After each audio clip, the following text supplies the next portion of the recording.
ফিলিস্তিনিদের সমর্থনে মঙ্গলবার গ্রিসের রাজধানী এথেন্সের রাস্তায় নেমে আসেন শত শত মানুষ।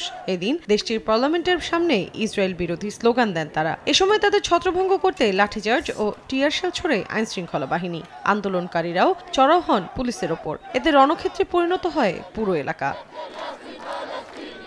এদিকে গাজার দক্ষিণাঞ্চলীয় রাফা শহরে নতুন করে হামলা ও মানবিক সহায়তা বন্ধের খবর ছড়িয়ে পড়তেই ক্ষোভে ফুঁসে ওঠে প্যারিসের সায়েন্স পো বিশ্ববিদ্যালয়ের শিক্ষার্থীরা। এ সময় ইসরায়েলের সঙ্গে কাজ করে এমন সংস্থাগুলোর সঙ্গে ফ্রান্সের সম্পর্ক ছিন্ন করার দাবি জানান তারা।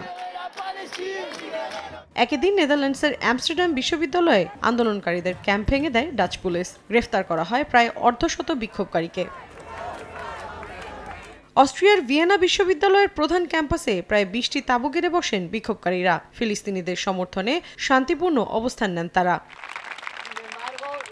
বিক্ষোভে উত্তাল স্পেনও। গাজায় হামলা বন্ধের পাশাপাশি তেল আবিবের সঙ্গে মাদ্রিদের সম্পর্ক ছিন্ন করার দাবি জানান কম্পুলটেন্স বিশ্ববিদ্যালয়ের শিক্ষার্থীরা। আন্দোলন হয় ফিনল্যান্ড, ডেনমার্ক, এমনকি অক্সফোর্ড, ক্যামব্রিজ সহ যুক্তরাজ্যের অনেক বিশ্ববিদ্যালয়েও। মৌসুমী সাথী, সময় সংবাদ।